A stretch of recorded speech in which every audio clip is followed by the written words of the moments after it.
Joe Biden has released an official statement denying the allegations against him from Tara Reade, and has appeared on MSNBC's Morning Joe to face questions from Micah Brzezinski, and boy does it look bad. In his official statement, he lied, and Micah Brzezinski actually pressed him. See, Joe Biden's statement was, how about you can go search these records and not these other records, because these other ones don't matter. Just don't look over there. It's fine. It's fine. It's confidential stuff. Well, he got pressed on it. And the dude fizzled out bad on TV. And now everyone's saying, imagine how bad it will be when he's standing next to Donald Trump. If he couldn't take the heat from MSNBC of all places, how will he handle Donald Trump questioning him in a real debate? He won't. So naturally, we can see that Joe Biden has denied the allegations. But I want to show you some of the responses, some of the comments. And I know the first thing I want to show you is that Joe Biden lied. Let me tell you something, man. If you've been following any of my commentary and coverage on this stuff, you know that I am no fan of 30-year-old allegations. I would apply the same standard to Biden that I would to Brett Kavanaugh. When Christine Blasey Ford came out against Kavanaugh, we had no corroborating witnesses. She didn't know where it happened, how she got there. And the allegation against him was that he pinned her to a bed, then his friend jumped on him, they rolled around, and she ran away. Okay, sure. Maybe something bad happened while they were really young and older in high school or college or something. It's a weird allegation that ultimately just didn't go anywhere with no witnesses. Joe Biden was an adult working for the U.S. government when he is accused of pinning a woman, Tara Reade, up against the wall, and let's keep it family friendly, doing really awful things to her. Now, the difference here is that Tara Reade has corroborating evidence, a lot of it. That doesn't prove anything. And I'm still no fan of pulling up 30-year-old allegations to drag someone, especially when they're running for president. Joe Biden ran for president before. Why are these allegations only coming out now? I don't like it. But let me tell you this. As much as I would apply the same standard, I've got to say right now, first, I still don't appreciate this. I still think this should not be an issue. But based on what Joe Biden has said, I now really do believe Tara Reade. I really do. So listen.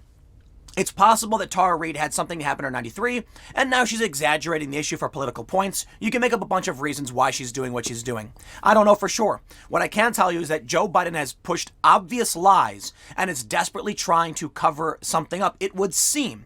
And now that gives me a feeling like Joe Biden, something actually happened here. And I think he knows. He has lied now on multiple occasions, been called. So at first, he tried claiming, the New York Times cleared me. They found no evidence. What happens next? The New York Times issues a statement saying that's not true. We actually did find corroborating evidence.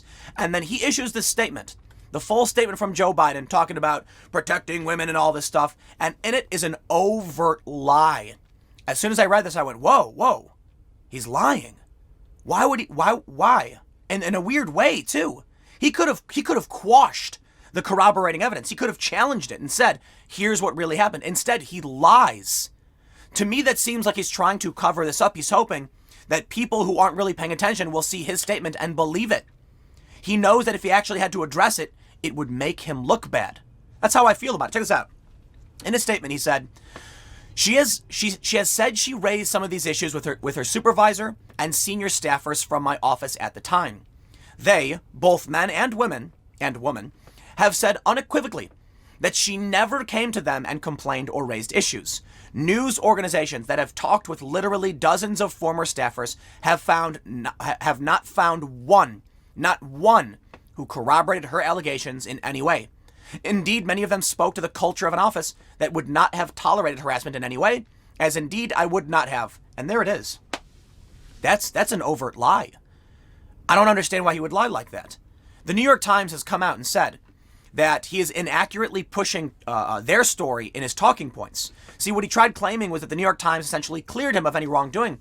The New York Times says no such thing. In fact, the New York Times says the story also included former interns who remembered Reade suddenly changing roles and no longer overseeing them, which took place during the same time period that Reade said she was abruptly reassigned. Rhodes Ha added, the Times also spoke to a friend who said Reade told her the details of the allegation at the time. Another friend and Reade's brother say she told them of a traumatic incident involving Biden. Now, Biden specifically said former staffers. Yes, former interns. Oh, is that Joe Biden's weasel word? Well, interns aren't staffers, are they? Oh, come on. We know what you mean. people in your office, whether they would tolerate it or not, corroborated a part of her story. When she said she went and complained about it, she got in trouble. They basically retaliated against her for this. And the New York Times pointed this out, and the New York Times still tried downplaying this. Later on, many people were quick to say, wait a minute, this actually kind of corroborates her story. Look, I'm not saying we know for sure that Tara Reade's telling the truth. We don't have video evidence or photo evidence, but I'll tell you what, Joe Biden is trying to sweep this under the rug, and he's using weaselly methods to do it. Now check this out. This is from the Daily Caller highlighted this segment from Micah Brzezinski's interview with Joe Biden. It's bad. Let me tell you, it's bad. Micah does a good job, not a great job. There's a bunch of stuff she could have brought up she didn't bring up. Check this out. Daily Caller says, Micah Brzezinski presses Joe Biden on opening up his Senate records at the University of Delaware. Quote, are you certain there was nothing about Tara Reade in those records? He says, I am absolutely certain. If so, why not approve a search of her name in those records? And Joe Biden just goes, I don't understand. Oh, what do you mean? Oh, she got him. She got him, boys. Dude fell apart in seconds. So here's basically what happens. Joe Biden has a bunch of documents at the University of Delaware. Many people have said if there's a complaint against him, it will be there. However, the university says they will not release these records until 2 years after Joe Biden leaves public life. Joe Biden's asked about this, and he says, well, you know, there's confidential stuff in there, things that could be taken out of context, it could be bad for my campaign, yada, yada, yada, blah, blah, blah. So what Micah says is, okay, then how about they only search for the name Tara Reade? And Joe says, well, it doesn't matter, it's not in there. And she goes, if you don't care and you don't think it's in there, then let him search for it. And then he just spins out. He's saying that people should go and search these other records, the Senate records. Then, you know, they'll see there's no complaint in there. Well, according to Matt Schlapp, he's countering Joe Biden. Let me show you what Joe Biden said. He says something to the effect that here's the quote. There's only one place a complaint of this kind could be, the National Archives. The National Archives is where the records are kept, and what was then called the Office of Fair Employment Practices. I am requesting that the Secretary of Senate ask the archives to identify any record of the complaint she alleges she filed and make available to the press any such document. If there was ever such a complaint, the record will be there. Matt Schlapp, he's with CPAC, I believe. He tweeted this. The Congress has long been exempt from the public records laws the executive branch follows. Why? Because it helps members of both parties cover up scandals. Biden knows there are no record requirements, which is why he is asking for them to be public. Clever trick, don't fall for it. If Joe Biden says we can make these records, public, well, I kind of agree with Michael Brzezinski. I do. Why not a search through the University of Delaware? He had no answer. He had absolutely no answer. He just sputtered and mumbled and, but it doesn't matter. They're not in there. Okay, well, let's search for it. Could you imagine this man going up against Donald Trump? Trump is going. It's gonna be what did Joe and his guest say? Mike Tyson versus a 3-year-old, and that sounds extreme and silly. No games, man. Not even playing. Joe Biden can't handle the fire, man. I got a couple more tweets, a couple more stories I want to show you. Jeremy Scahill of The Intercept said there are 8 women who have made allegations against Joe Biden. There are witnesses who say Reade told them at the time what she alleges happened to her. You wouldn't know that from Micah's interview. Micah did a decent job with the issue of searching the archive and Biden's Kavanaugh stance. So that's the other issue, the double standard. We can see certainly that the double standard exists. Brett Kavanaugh, there was nothing like this. There was no records, no complaints, no corroborating witnesses, and here we have all this. I want to make sure I absolutely reiterate that I don't care for this story. I don't think it should be used against Biden. I do not like this because, like with Kavanaugh, he had been vetted before. He was a federal judge. They went through his history. They found nothing. All of a sudden now he's going to be appointed this high job, this high position, and these allegations start emerging. Well, Joe Biden has run for president before, and while he was in the primary, we didn't see any of this stuff. Why now? I don't trust it. I don't like it. But I will tell you this. Joe Biden is not handling this well at all. You see, what people don't realize, let me show you this here from this clip where Micah is talking to Joe Biden. I'll tell you what, man. I watched this clip and I knew immediately this is going to be very, very bad for Joe Biden. You see, What people need to understand about public relations, marketing, and the press is that it often doesn't matter if what you're saying is true. It matters the imagery that people have in their heads. You can use weasel words to obfuscate the truth. You can actually use facts to manipulate by omitting certain information, by including certain information. I'll give you an example. Donald Trump, that whole news cycle about Trump saying, disinfectant and injections and stuff. And what ended up happening was a story emerged the next day saying calls to poison control increase after Donald Trump, talks about disinfectant in the body. And it made it seem like it was Trump's fault. Now, it was a fact that Trump said this, and then afterwards, these calls came in. But they omitted other information to draw you to that conclusion. What Joe Biden doesn't seem to realize, or maybe has no choice, is that the moment Micah Brzezinski said, in 1993, you pinned her against the wall, etc. I'm not going to, etc. I keep these family friendly. But she said it. She read that allegation. There are going to be people sitting at home who are now going to be imagining creepy old lecherous Joe Biden, all the photos, all the videos of him touching and grabbing women, pushing this woman up against the wall. They are going to believe it. Whether or not they do or they don't, it's in their heads. Now, let me tell you about Donald Trump. I can already hear the Biden people going like, but Trump did this and Trump did that. And they're responding in the comments saying just that. Doesn't matter. It doesn't matter. The people who like Trump for who he is. And there are many people who don't like Trump, but think he is better on policy. So this is what you need to get through if you anti-Trump people, if you don't like Trump, listen to this. When Trump calls the press fake news, when he pushes back, when he insults them, there is a contingent of people who like that. It is a feeling you get of a symbol that being knocked down. The people who hate Trump get the same feeling when Jim Acosta screeches at the president. When Donald Trump steps up and he pushes back on people, on the enemy of the people, as he says, right, the fake news, there are people at home who are tired of being lied about, who have been called every name in the book, saying, thank you for standing up for me. They feel good. They like it. When Donald Trump pushes people around, they like it. They like that he's that character. Now, there are many people I've spoken to. In fact, most of the people I spoke to, when I travel who have voted for Donald Trump, they talk about how they don't like his attitude. But guess what? He's better on policy. Now, considering that, listen to what's going on with Joe Biden. When Joe Biden is asked these questions, the left is extremely susceptible and sensitive to these accusations. I mean, they're the ones who, for the most part, lead the social justice charge. That means Biden is ridiculously vulnerable. When they hear those words out of Micah's mouth, you pinned her against the wall. You took your hands, and you may know the rest. If not, you have to look it up because I'm not going to get into the graphic details. But they hear that. They have a visceral reaction of a creepy old man who we have seen grabbing women doing this. When the people who like Trump hear that, they hear him in that tape where he's like, women let you do whatever they want, you can grab them, yada yada. People hear that. Some people laugh, other people cringe, but they both have a reason to vote for the president, even the ones who think he's gross and don't like him. You got to get it. You got to understand this. And there's a lot of reasons that people, like me, I've called out Trump's behavior and his character, and I didn't vote for him. But if you can't see this, you will lose. This was really, really bad for Joe Biden today. It was really bad. Denials are meaningless. The court of public opinion operates on feelings. And when you see this man struggle to answer why he's not going to allow a record search, people start doubting his credibility, saying, hey, that's strange. And he sputtered out. It was bad. Now, we got this tweet here from Ben Smith. This is interesting. Mary Bruce tweeted, Tara Reid tells us at the time, in 1993, she complained to the Senate Personnel Office that Biden had made her feel uncomfortable. But she says she did not mention an assault, and she has no record of the complaint. Biden calling for any records to be released.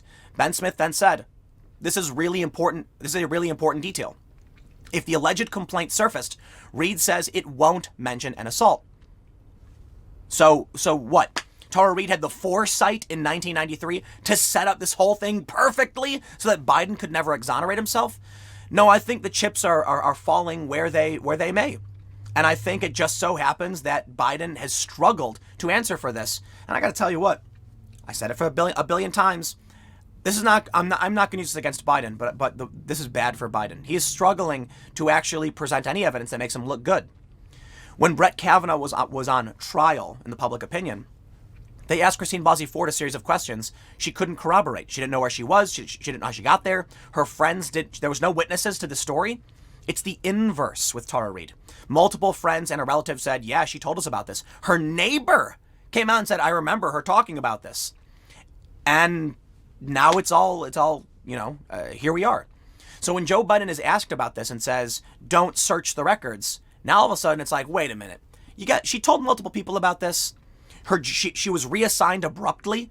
2 former staffers corroborated. All of a sudden she was reassigned. That's lining up the details. Now, I don't know what ultimately happened. Maybe she's exaggerating what really happened. Maybe Biden just pinned her against the wall and yelled at her. And she says, aha, now I can exaggerate the claim. I don't know. I'm not going to pretend like I do know. I will tell you, Biden has handled this extremely poorly. And it's making me feel like he's trying to cover something up. Jonathan Turley says, in response to what Joe Biden has offered, this is a flashlight search, where a witness tells police to look only where he is shining the light. This calls for sunlight, not a flashlight. I found Biden quite credible up to that point. The solution is to allow searches in both sites of any misconduct allegation by anyone. That's a really, really good point. What's happening right now is Joe Biden is saying, I can prove my innocence, and he's pointing the flashlight in one direction, but there's a whole room around us. That makes me feel like dude's not credible. Glenn Greenwald's response, is this the consensus now? That the way Judge Kavanaugh was treated and how the accusations against him viewed were unfair and unjust and should not be used in the future ever again? Or are they just suspended for Tara Reade and Joe Biden? Micah was consistent. Here's the standard Joe Biden advocated for in 2018 during the Kavanaugh hearings about how a woman's claims against a powerful male political figures should be evaluated, saying, for a woman to come forward in the glaring light of focus nationally, you've got to start off with the presumption that at least the essence of what she's talking about is real, whether or not she forgets facts, whether or not it's been made worse or better over time. The reason this is significant, I did not ask for this standard, nor did most of you. The people who defended Joe Biden said we can't have this standard. Joe Biden asked this standard be applied to everybody. It is now being applied to him, and he is fluttering and fumbling, and he can't handle it. He can't handle what he wanted. It goes to show you, rules for thee, but not for me. Chris Wallace has said, Joe Biden has totally mismanaged the claims against him. And this is just the other, actually, this was published today from statements I believe he made last night before the Biden before Biden's statement came out. Fox News Sunday anchor Chris Wallace told the Fox News Rundown podcast Friday the presumptive Democratic nominee totally mismanaged this. Quote, he hasn't said a word as we sit here today. Wallace told Chris Foster. He's had a lot of women come out and defend him. A lot of women who incidentally went tooth and nail after Brett Kavanaugh back in 2018 and said women must be believed. Dare I say, the trap was laid and Biden has fallen into it. I'm sorry, there's nothing he can do as far as I'm concerned. Brett Kavanaugh won. He weathered this storm. But what they didn't realize is that as they were attacking Brett Kavanaugh, they were setting a trap for themselves. Donald Trump's supporters, first of all, many don't believe these women and think they're politically motivated, and they may be. Second of all, some of them don't care anyway, and they're going to vote for Trump no matter what. But your voters, Democrats, are extremely sensitive to this. They are the ones who are going to walk over that trap and fall in. Joe Biden, you have done this to yourself. The Democrats have done this to themselves. If only they would listen to reason. They don't. And now here we are. My prediction, it's going to be really, really, really bad for Biden in the long run. The one accusation highlighted on MSNBC with a statement will now enter a major news cycle. They were trying to ignore it for a long time. He could have addressed it immediately. He could have shut it down. He didn't. He made it worse. They all made it worse. He could have come out immediately and said something to the effect of, unequivocally, no, I will absolutely address this. We can start with the standard I've laid, blah, blah, blah, blah, blah. Unfortunately, he was doomed from the start. The moment they went after Brett Kavanaugh with a scorched earth tactic, just burn it all down in a desperate bid to stop this man, they set a standard for themselves they could never stand up to. And of course, like I said, the conservatives, the Trump supporters, it's not going to affect them the same way. It won't. And we know it. Are Trump supporters social justice activists who demand cancellation? No. Some of them. But it's rare. It's inverted. I would give it like an 80-20. 80% of the time, it's the left being overly sensitive about nasty words and accusations. Sometimes it is conservatives. They'll burn, you'll see a lot of Trump supporters burning Nike gear or something like that. But that rarely happens. Boycotts from the right rarely happen to their own detriment. They don't rally like this. They don't demand companies and individuals be held accountable in the same way. Often when they do, it doesn't work anyway, because the media is on the side of the Democrats for the most part. Well, you reap what you have sown. I think you're going to see a lot of middle-aged suburban women hearing this, hearing the words come out of Micah Brzezinski's mouth. Whether or not it's true, whether or not it's a statement of fact, it's a question. But in their minds, they will imagine this lecherous old man. We've seen the photos and videos. And they will just be like, I'm creeped out by this man. And it's going to hurt him. It really will. But maybe it'll benefit the Democrats in the long run because they'll swap Biden out. I don't know. It's not even just about the accusations. It's also about Joe Biden just struggling to speak. The man is clearly not equipped for this. You know, when I'll wrap up with this. When I saw the video of Joe Biden on Micah and his face, this poor old man, I was disturbed, to say the least. I'm not a fan of Biden for a lot of reasons, but to see this old man gasping and struggling and just being, challenged in a way that he clearly can't handle. He's done. At this point, he is sunsetting. He needs to be given his rocking chair with some sweet tea so he can look at the sunset. This man cannot handle the fires of a presidential campaign. It is going to get worse. I don't think he's going to make it. What I mean by that is he's not going to be able to handle this. And if it does come to the end of the presidential campaign with him there, he's going to be sitting in a basement sleeping half the time, unable to actually carry out what a campaign requires of him. I'll leave it there. I guess we'll see how things play out. Stick around. Next segment's coming up at 1 p.m. on this channel, and I will see you all there.